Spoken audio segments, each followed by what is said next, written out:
Welcome to Sustainable Packaging with Cory Connors. Today's guest is Mr. John Paap with Jack Vandenberg Incorporated. How are you? Good to be with you, Cory. Congratulations, first of all, on your Thank win. It's one of the winners of the U.S. Plastics Pact Sustainable Packaging Awards contest, which is very exciting. But first of all, let's start with your background a little bit. Can you tell us where you came from? Yeah, so I've always been in the Jack Vandenberg. So my father actually worked there. He started in the Netherlands with the family that owns and operates this company. Origins of the company are from the early 1900s in the Netherlands, and today still owned and operated by the same family. And so from a young age, I've always been exposed to the fresh produce world. Pretty much entered it out of college about 15 years ago.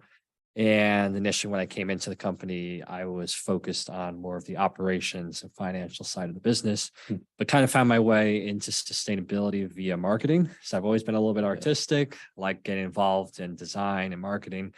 And kind of just, I don't know exactly what it was, but I've always been passionate about the environment and doing the right thing. And something just clicked one day where I said, I think we need to be doing better around specifically packaging at the time around sustainability. And this was probably like 10 years ago. It's before the real fireworks and nice shining lights were shined on this particular topic. That's very true. Yeah, things were different back then. People were less excited about it. They were interested, but not ready to say, yes, we will pay a little bit more or we will invest in that. Exactly. Yeah. So yeah. So today, obviously still at Jack Vandenberg, doing a lot within the industry outside of Vandenberg. So I'm a co-chair of the Sustainable Packaging Working Group at the International Fresh Produce Association, where we're trying as an association, which includes all companies involved in the supply chain. So from the grower to packers, converters to you name it, retailers, trying to tackle this issue within our specific industry around plastic packaging. Amazing. So there's a lot there within the association, within the company. Yeah. But definitely an important piece of what I'm doing today. It's a big task and we've taken it on one step at a time here. I'm excited to learn about which product you entered into the awards and you won with. Sure. Can you walk us through that process of what this is and how you think it won? Yeah, definitely. Yeah. So you probably know already when you go into your fresh produce department of your groceries, citrus, most of it, not all of it, some of it is bulk, but those that are not bulk are packed in a mesh netting. Yeah. And most of that mesh netting is, well, I think pretty much all of the exception of ours, I'm going to talk about in a second, is all plastic based. Right. And in addition to the plastic mesh is a plastic film wrap, which is a heat sealed good. Okay. So the plastic film wrap is a polymaterial. It's actually a PET and an HDPE, which is technically a recycle number 7. And then the netting is actually an HDPE, which is technically a recycle number 2. Now, for many years, the industry would say label these things as recyclable. Right. Okay, so technically, yes. But number 7, not really. Number 2, yes. But the mesh netting causes problems at the recycling facilities. Right. I'm sure you're well familiar. It gets jammed up in the equipment. They don't want to deal with it. So in the end, consumer thinks, I'm taking this plastic, I'm throwing it in my container, it's going to a recycling center, and I feel great about myself. But in reality, that is all going to the landfill and not going anywhere. Right. Or worse, it's going through the recycling MRF, the material recycling facility, and gumming up the gears, causing problems, and then going to the landfill. Yeah. Look, I will be completely honest. I was one of those people 15 years ago that was doing that. And I thought, all right, I'm doing this. Yeah, me too. And eventually I became educated about it. I actually started asking the manufacturer of these films saying like, what should I be labeling this recycle? What number is this? You can, but it's actually not getting recycled. What? So that was kind of an eye opener. Yeah. So what I ended up doing, and this was about probably 8 or so years ago, I started, again, just like most people in my generation, the millennials, we just started Googling everything now. Alternatives to plastic mesh netting, all these different things. And I stumbled across a company called VPZ in Austria, who had come up with these cellulose fibers, basically. And they had been doing work in the apparel industry. And they were just starting out playing around with the concept of going into the food sector. And I was very interested. And I said, okay, keep me in the loop as to where this goes. Because initially they could have offered it, but price was exorbitant. Right. Not enough testing had been done. I remember actually sitting in a conference room with one of our Spanish suppliers asking about this. I said, no, we're not doing this. Yeah. Too expensive. Right. Don't know much about it. No. It's not tested. Right. Yeah. So we stayed in contact for several years as this was perfected. And naturally, they did get some people into Europe to start packing with it. So they had some base to where they could confidently give us a go at this. So about 4 years ago, we really started doing some trials. And what was amazing about this netting, so I kind of touched on it in the name, it's a cellulose netting. So it's coming from beechwood. And beechwood is a recurring natural forest that regenerates itself. And what happens is these trees are getting thinned to promote healthy growth, to prevent, actually encourage biodiversity in these forests. So as you trim these trees down, you let more light, more water come down, and promotes other plant life and animals to go in there. That's Which great. is important. So these trees are not being grown or harvested in a monoculture setting where it takes more water and treatments of different kinds. So this is all natural. And so what they do, through this thinning process, you have, of course, the results of that, which is Yeah. twigs and branches. And in some cases, they have to chop down the whole tree because it's so old. And it goes into a facility. About 40% of that wood gets converted into pulp, about 10% into other bio-based materials, and then 50% into bioenergy, which the factory uses. So about 83% of the energy used by that factory is from the bioenergy produced by the thinnings that they're using to make the pulp. Amazing. Yeah. So that's just step one. Talk about circular, right? Right. Yeah. So we're at the beginning of the circularity part of it. Yeah. So once this wood is converted into pulp, they dye it. Now, traditional textile dyeing, what you do is you create it into the fiber, into the yarn, whatever it is, and then you dye it. And that takes multiple steps usually because you want to get that consistent color. So you're using more water, more chemicals, more energy to continue that process. Yeah. Bleach. Usually. Exactly. Yeah. So with this process, they inject the color pigments directly into the pulp prior to converting it into the fibers. Amazing. So that saves an incredible amount of energy, chemicals, water. I think net wise, it's like 60 or 70% total between all those things. So that is another added value to the process. Then finally, you have your netting. And the netting, like I said, is 100% beech wood. And so is actually certified under TUV Austria, 100% home compostable. In addition to being certified OK biodegradable by TUV in marine, freshwater, and soil environments. Wow. So there's your full circularity, literally from tree back to the ground to potentially grow. Congratulations. That's huge. Yeah. So for me, that's probably my favorite story to tell because we have a few other sustainable packaging stories that we've developed. But this one in my mind is you just can't beat it in my mind.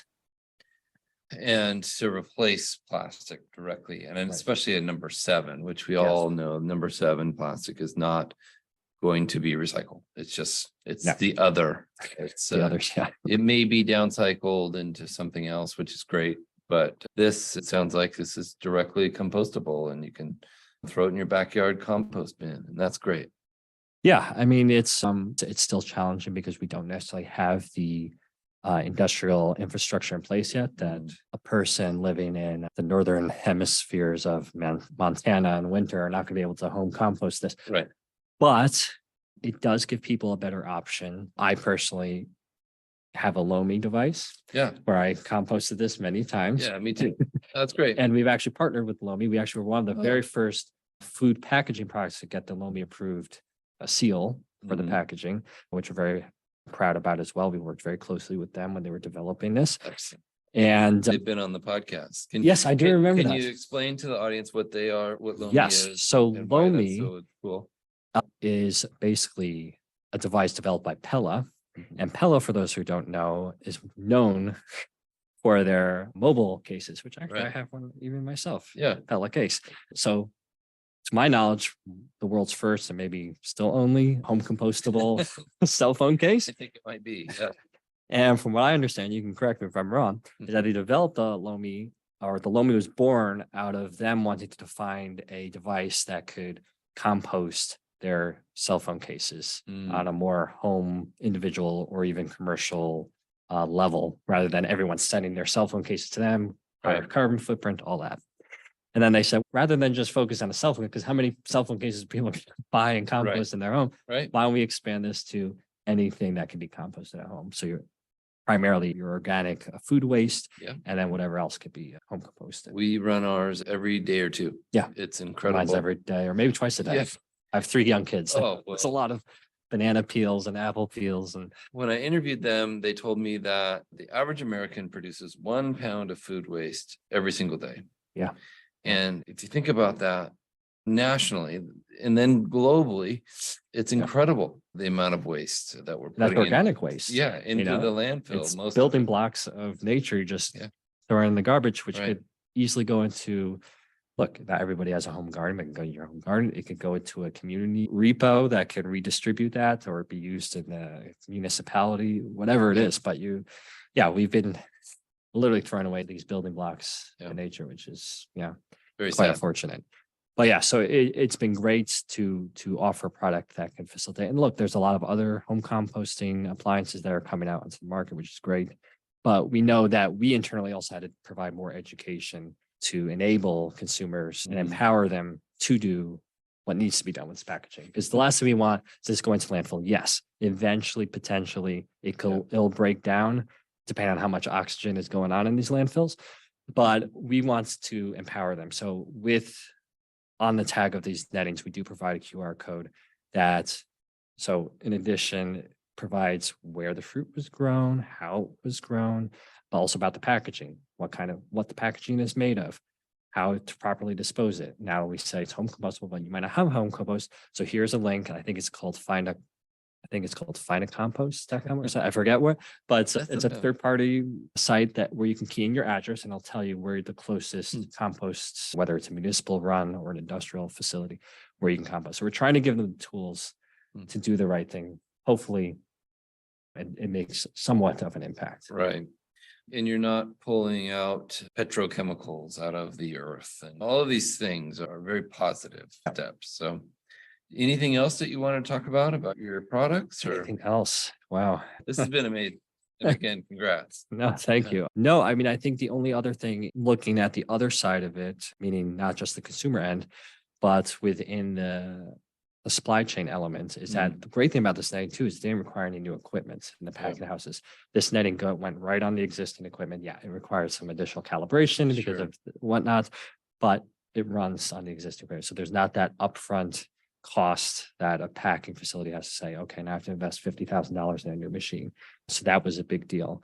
And the cost was the same to the retailer. So not only that, because that's always been a big point too. And it's not like we subsidized or said, we want to make this work, so we're going to drop the price. No, but because the cost was offset, because in their traditional pack, you have the netting plus the film wrap. Here, you just have a netting and a tag.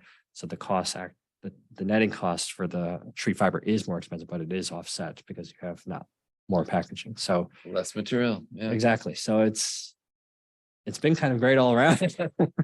Very exciting. And again, congratulations on your win. How has your first day at Circularity 23 been?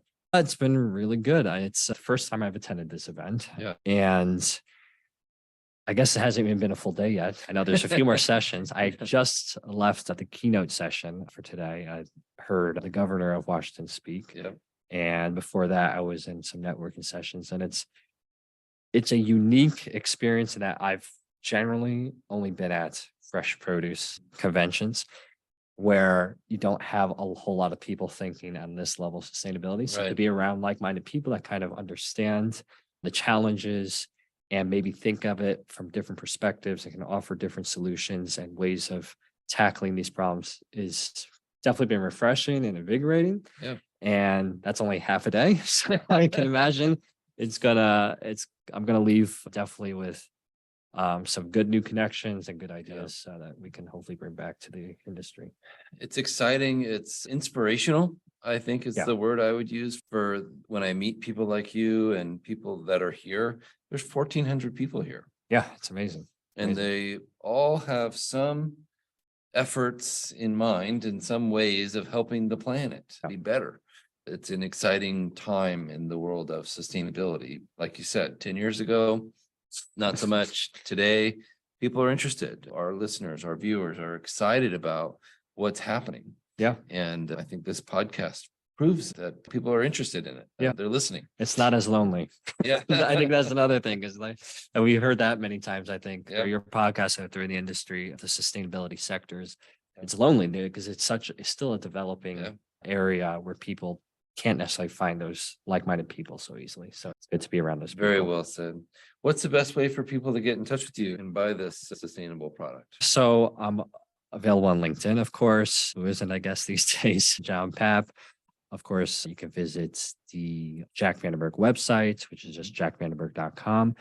And I believe this summer, right now, I can confirm. So there'll be a few retailers definitely carrying this package, which would be Hannaford, Food Lion. Gosh, I hope I'm not forgetting anybody because then I'm gonna hear it. I know there's a few others, so keep the eyes open. Those are the ones immediately coming to my mind. Thank you, John. This has been great. And again, congrats on your win. Yeah, thank you very much. Plastics Pact. Thank you, US Plastics Pact, for supporting this podcast. Thank you, Landsberg Aurora, for sponsoring. And thank you, Green Biz, for giving us this amazing space. John Smea and team have really been accommodating. We have this enormous room all to ourselves because this is very secret what we're talking about. But if you're listening, make sure you subscribe so you don't miss the next episode and stay tuned for more.